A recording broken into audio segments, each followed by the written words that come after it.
Hello and welcome back to the channel. So today is going to be a little bit more of like a personal video because this is something that I've personally experienced, and at the time it was really hard to like accept, like, because you couldn't really imagine a man being jealous of a woman. Like, you would always think jealousy, the green-eyed monsters or another girl hating on you or something because of her insecurities. But a man, you just wouldn't think that they would be in that type of competition with you. So I'm going to give you guys some signs, probably like 10 signs that man jealous of you.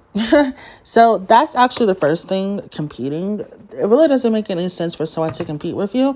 Now, me personally, I'm an Aries, so competition to me is like fun. Like, I don't really see it as a way to up someone. I see it as like a fun game. Like, you know what I mean? Like, I used to be on the debate team, so the whole point of that was to like have your opening statements, do a little rebuttal, and then at the end of the game you would shake hands, and it really didn't matter who won because it was a good argument. So I had like the red flag of thinking that somebody was playing with me when they were literally playing with me, if you get what I'm saying. So that's like really the first sign, is a grown man trying to compete with you, whether it be like with your business. Some of that stuff I learned, like, don't talk about a guy, how much money you make, your business and stuff like that, because they will get jealous of you. But you live and you learn. But that's like a telltale sign that, and sometimes it's not even really something as clear as money or your career. Sometimes it's something simple. It can be something simple like a new TV show that came out, and you're telling them that you know all this lore behind it. You know the director, you know this, you know that.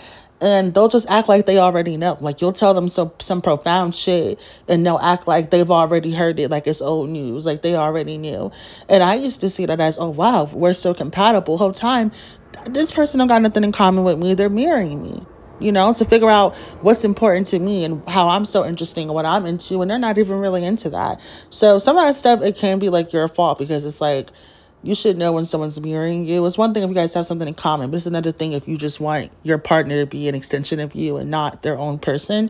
And I feel like when you're young and you're dating, you're just looking for like a fairy tale. You assume you and your partner are going to have so many things in common. So when you get that with someone, you would, how could you ever consider, oh, this person's just jealous of me, that's why they're pretending to like the stuff that I like, and then later on I find out they were never really interested in that, or they actually hate those things. So that's like a telltale sign. It could be really hard to like accept that that's what it is in the moment, but trust me, I've been there, and that's definitely a big one. Another one is that they convince you that you're too much. Now, if you're like me and you do have more of an extravagant personality, you're more of an acquired taste, especially when it's something I'm interested in. I can get really nerded out. I can like talk really fast and just be really into what I'm talking about, and maybe like a little cringy. And I think most people find it cute. They find it adorable, or they be like, oh, maybe it's overwhelming. Maybe the topic I'm talking about is too much or something, and they just want to exit. But they never make me feel like the way I feel about something is wrong. And someone that's jealous of you, they want you to believe that your core beliefs or your core morals or whatever it is that gets you going at the beginning of a day, that it's not real, or it's not that big of a deal, or other people do it too. And at times it doesn't even feel like they're trying to humble you. It just feels like they're trying to level with you. Like, if you notice, like, people, like, let's say if someone tells you, oh, you shouldn't wear that dress, wear this one, it's coming off like they're being helpful, but in actuality you look really good in that dress, and they want to dumb you down. So it's really crazy. Sometimes they act like they're being helpful, and if you are insecure or you did have a lack of support, you will think this person is helping you, and the whole time they're shitting on you. So that's another thing that they'll do. They will shit on your ideas in the moment and then use them. Now, me personally, this has happened way too many times to count. It's probably one of the most annoying things for me out of this entire list.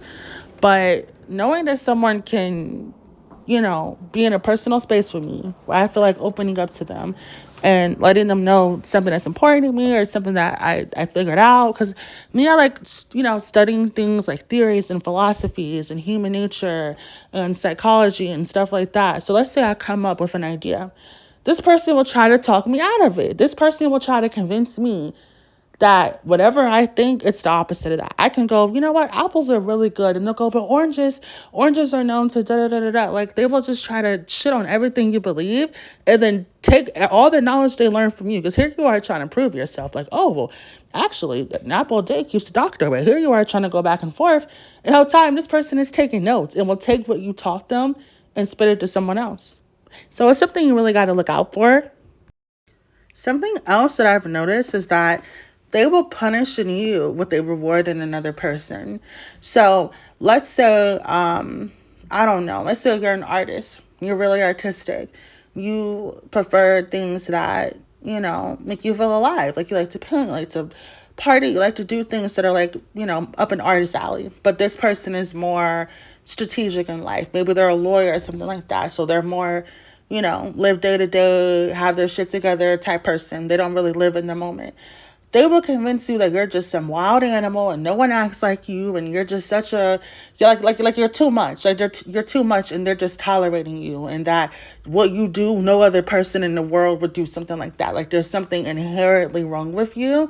And you will come to find out that they will literally be praising the things that they punished in you, they will praise in another person.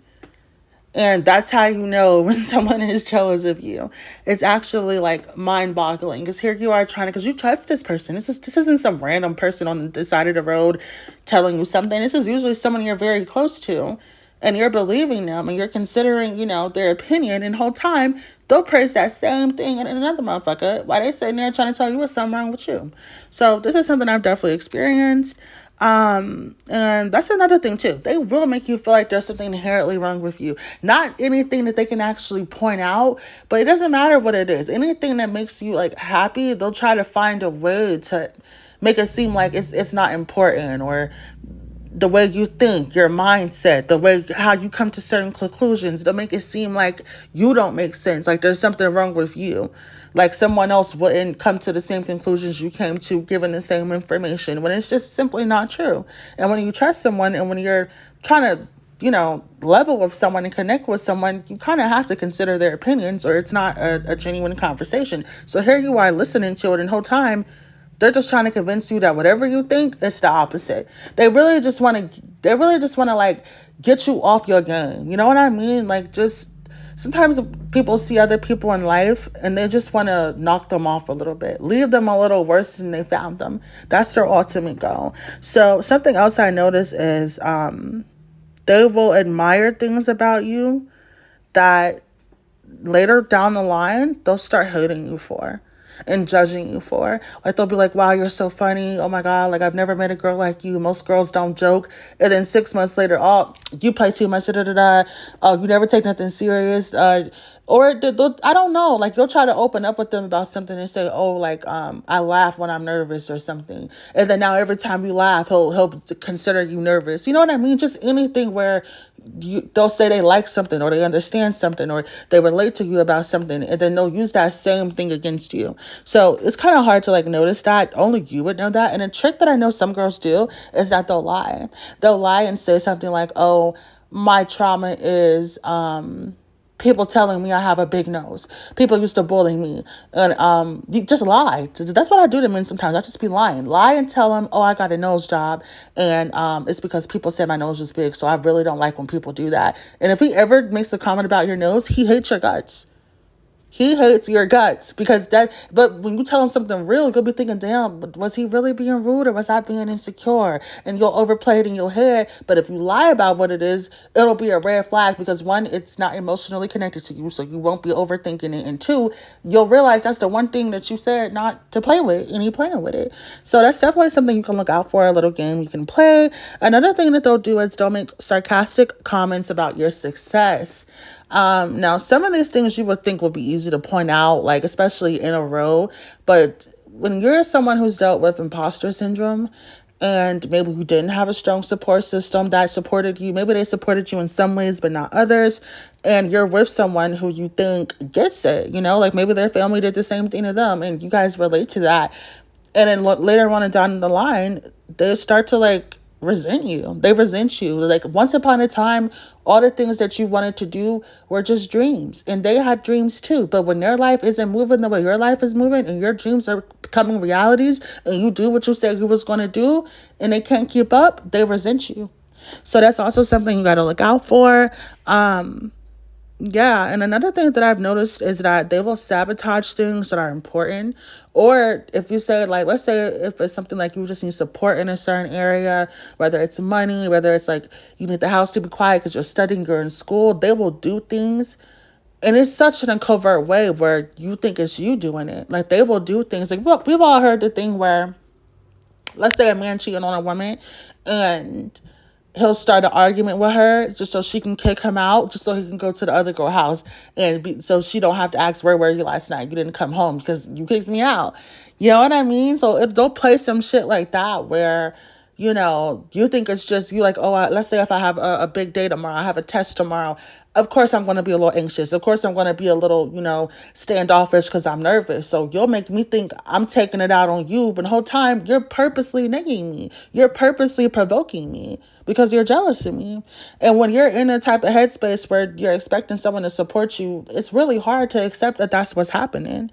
Yeah, and the last one that I've noticed, and this is one that like really, really gets me, is that they will link with your haters. Now, sometimes this can be physically, like link up with someone at, an ex-best friend or a hater at a job or something. But sometimes this is more spiritual. Sometimes it's more mental.